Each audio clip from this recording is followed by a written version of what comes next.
Hello అండి. This is Anu Ayurved and mental health trainer. ఈ రోజుల్లో ఈ హెపటైటిస్ బి లైక్ ఈ హెచ్‌బీవీ వైరస్ అనేది బాగా చూస్తున్నాం మనము. అసలు ఈ హెపటైటిస్ బి అనే ఈ వైరస్ మనకి ఏ విధంగా వస్తుంది? అండ్ ఈ ఇది బాడీలోకి ఎంటర్ అయిన తర్వాత విచ్ ఆర్గాన్ బాగా ఎఫెక్ట్ అవుతుంది? అంటే శరీరంలో ఏ అవయవం బాగా దెబ్బతింటుంది? అండ్ ఇది క్యూరబుల్లా? లేదా? అనని చాలా అపోహలైతే ఉన్నాయి. అయితే వినండి. ఈ హెపటైటిస్ బి అనేది, ఈ హెచ్‌పివి వైరస్ అనేది మనకి అన్‌ప్రొటెక్టెడ్ ఇంటర్ కోర్సెస్ వల్ల అంటే అనేక మంది వ్యక్తులతో లైంగిక సంబంధాలున్న వ్యక్తుల్లో వస్తుంది. అండ్ బ్లడ్ ట్రాన్స్‌ఫర్మేషన్ రక్త మార్పిడి ద్వారా వస్తుంది. అండ్ హైజీన్ లేకపోవడం లైక్ ఫుడ్ కానీ, వాటర్ కానీ, అశ అశుభ్రతమైన, కలుషితమైన ఆహారం తీసుకోవడం. అండ్ మంచిగా లేని నీరు తాగడం, కలుషితమైన నీరు తాగడం, అండ్ పొల్యూటెడ్ ఎన్విరాన్మెంట్‌లో బాగా ఉండడం, అండ్ స్లమ్ ఏరియాస్‌లో ఉంటారు చాలామంది. అండ్ ఈ స్లమ్ ఏరియాస్‌లో చాలా వరకు కొంతమందిలో హైజీన్ అనేది ఉండదు. సో, అటువంటి వాళ్ళల్లో ఇదొచ్చే ఛాన్స్ అనేది ఉంటుంది. అండ్ కొన్ని ఇన్‌స్ట్రుమెంట్స్ ఉంటాయి. లైక్ జిమ్స్‌లో కానీ, సమ్ ప్లేసెస్‌లో ఒకటే ఇన్‌స్ట్రుమెంట్‌ని కొన్ని వస్తువుల్ని అనేక మంది వ్యక్తులు వాటితోటి ప్రయోగాలు చేస్తూ ఉండడం, పట్టుకుంటూ ఉండడం, అండ్ వాటిని ఎప్పటికప్పుడు క్లీన్ చేయకపోవడం ఇలాగా ఉంటుంది. సో, అలా కూడా మనము ఏదైతే ఉంటుందో ఆ వస్తువుని పట్టుకొని అవి నోట్లో పెట్టుకోవడం, ముక్కులో పెట్టుకోవడం, అండ్ తలలో పెట్టుకుంటూ ఉండడం. అండ్ అదే ఆ చేతిని పట్టుకొని మనము ఆ ఫింగర్స్ టచ్ అయ్యేటట్టు వాటర్‌లో డిప్ చేసేసి వాటర్ తీసుకుంటూ ఉండడం. లేదు అంటే మ వాష్ ప్రాపర్‌గా లేకుండా వచ్చి ఫాస్ట్‌గా ఆకలేసి ఏదో ఫుడ్ తినటం. ఇలాంటివి చాలామంది ఇలాంటి మిస్టేక్స్ చేస్తూ ఉంటారు.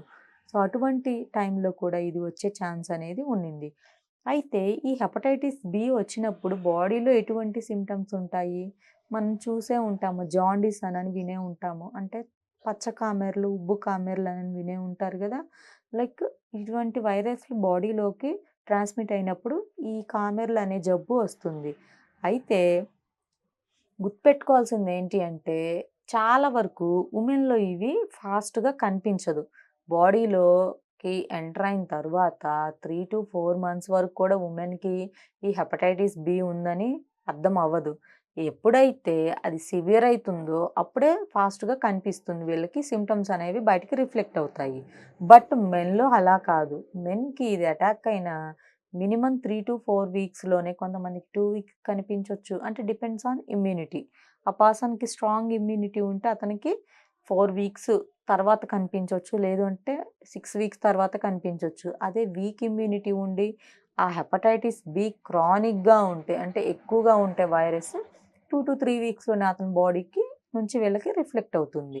అయితే ఇది వచ్చిన తర్వాత బాడీలో ఎటువంటి సింప్టమ్స్ ఉంటాయని మనం మాట్లాడుకుంటే కళ్ళు పచ్చగా వస్తూ ఉండడం, అండ్ పొత్తి కడుపు నొప్పి ఉండడం, ఆకలి సరిగ్గా ఉండకపోవడం, వాంతులు, విరేచనాలు, బాగా జ్వరం వస్తూ ఉండడం, ఫ్లూ అంటారు గదా! సో, ఇటువంటి ఫ్లూ ఇన్ఫెక్షన్స్ బాగా ఉండడం, కీళ్ళ నొప్పులు బాగా ఉండడం, ఎప్పుడు తలనొప్పి, చికాకుగా ఉండడం, ఏమీ తినాలనిపించకపోవడం, తిన్నా కూడా అది డైజెస్ట్ అవ్వకుండా ఉండడం, అండ్ యూరిన్ కూడా డిఫరెంట్ కలర్స్‌లో వస్తూ ఉండడం, స్మెల్ ఒస్తూ ఉండడం.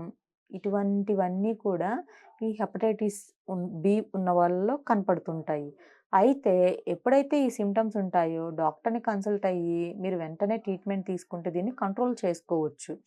అయితే దీనికి ఈ హెపటైటిస్ బి ఉన్నవాళ్ళు కొంచెం కొన్ని ఫుడ్స్ తినకూడదు. హెవీ ఆయిల్స్ తినడం ఇలాంటివి చేయకూడదు. అయితే కొంతమంది హెపటైటిస్ బి ఉన్న వాళ్ళలో మేమెక్కువగా వీటి గురించే చూస్తాం కాబట్టి, ఒకటి అబ్జర్వ్ చేశాము. బాగా ఇంట్లో ఏమైనా పిండి వంటలు వండుతున్నా, లేదు అంటే హెవీ ఫ్యాట్ ఉన్న నాన్ వెజ్‌ని కుక్ చేసుకుంటూ ఉంటారు కొంతమంది. అలా చేసుకుంటున్న టైంలో ఏమవుతుంది అంటే, అది కొంచెం ఆ స్మెల్స్ అనేవి డిఫరెంట్‌గా ఉంటాయి కదా! ఆ స్మెల్ వీళ్ళు పీల్చుకున్నా కూడా ఆ వాసన పీల్చుకున్నా గూడా వీళ్ళకి వామిటింగ్స్ అవ్వడం, కళ్ళు తిరగడం లాంటివి కొన్ని కేసెస్‌లో అబ్జర్వ్ చేశాము. అంటే నూనె పదార్థాలు, కొవ్వు పదార్థాలు ఈ వైరస్ ఉన్న వాళ్ళు కొన్ని బాడీస్‌కి కొంచెం అవి నచ్చవు. దానివల్ల వాళ్ళకి వికారం, వాంతులు లాంటి సూచనలైతే కనపడుతూ ఉంటున్నాయి. సో, అందుకని కొంచెం వీటికి దూరంగా ఉండడం మంచిది.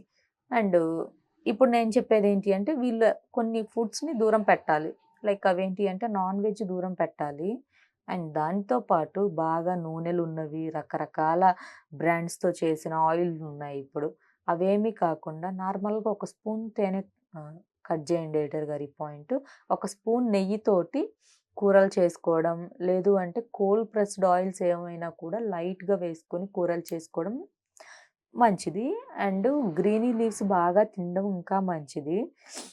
అంటే ఆకుకూరలు, సీజనల్ ఫ్రూట్సు అండ్ కూరగాయలు మనకు ఒక్కొక్క సీజన్‌లో ఒక్కొక్క కూరగాయ, ఒక్కొక్క ఆకుకూర, ఒక్కొక్క పండు బాగా దొరుకుతాయి. అటువంటివి బాగా తినటం అలవాటు చేసుకోవాలి. అండ్ ఇంకొకటేంటి అనంటే, ఈ హెపటైటిస్ బి ఉన్న వాళ్ళకి కొన్ని ఆయుర్వేదిక్ హెర్బ్స్ చెప్తాను. అవేంటి అంటే మన లివర్‌ని క్లీన్ చేసేవి అవి. సో, ఈ లివర్ పైన ఉండటం వల్లనే గదా! మనకి ఇది వచ్చేది. సో, అందుకని మన లివర్‌ని మనం క్లీన్ చేసుకోవాలి. ఎప్పుడైనా కూడా మన బాడీలో ఫాస్ట్‌గా ఇన్ఫెక్షన్‌కి గురయ్యే అవయవం ఏది అంటే లివరు. అండ్ దానికి అదే అట్ ది సేమ్ టైమ్ మనం ప్రాపర్ ట్రీట్మెంట్ ఇస్తే ఫాస్ట్‌గా తగ్గించుకునే గుణమున్న ఆర్గాన్ కూడా మనకి ఈ లివరు అంటే కాలేయము. సో, అందుకని లివర్‌ని మనం చాలా జాగ్రత్తగా ప్రొటెక్ట్ చేయాలి. మన చిన్న పిల్లల్ని మనం ఎంత జాగ్రత్తగా చూసుకుంటామో, అలానే మన లివర్‌ని కూడా మనం అలానే చూసుకోవాలి. మనం కొంచెం ఎక్కువ షుగర్ తిన్నా, ఎక్కువ ఫ్యాటీ ఫుడ్స్ తిన్నా, అండ్ ఎక్కువ మెడిసిన్ తీసుకున్నా, ఆ లోడ్ అంతా కూడా మన బాడీతో పాటు లివ్వరు కొన్ని నెలలు, సంవత్సరాల తరబడి ఆ లోడ్‌ని లోపల పెట్టుకొని తరువాత అది ఇన్ఫెక్షన్‌కవుతుంది. సో, అందుకని కొంచెం జాగ్రత్తగా ఉండండి. లైక్ మనం హెర్బ్స్ చెప్పుకుంటే నేల ఉసిరి, నేలవేము, వేప అండ్ అశ్వగంధ, అతిమధుర్.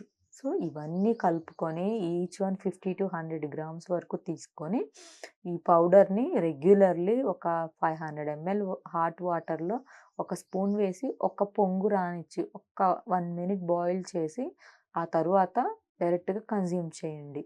ఫిల్టర్ చేసుకోవాలనుకుంటే చేసుకోవచ్చు. లేదు అంటే ఆ పౌడర్ మన లోపల మన పొట్ట లోపలికి వెళ్ళినా కూడా చాలా మంచిగా అవుతుంది. మీ డైజెషన్ సిస్టము అండ్ మీ లివరు, మీ ఆర్గాన్స్ లైక్ హార్ట్ ఇష్యూస్ ఇలాంటివేమీ లేకుండా బ్లాకేజెస్ అవన్నీ గూడా కొంచెం కొంచెం క్లీన్ అవుతాయి. సో, ఎవరికైనా ఈ ప్రాబ్లమ్ ఉండి బాగా సివియర్‌గా ఉండి ఇబ్బంది పడేవాళ్ళు స్క్రీన్ మీద నంబర్ ఉంటుంది. కాల్ చేసి అపాయింట్‌మెంట్ బుక్ చేసుకోండి. ఆన్‌లైన్ అండ్ ఆఫ్‌లైన్ 2 అవైలబుల్‌గా ఉన్నాయి మన క్లినిక్‌లో.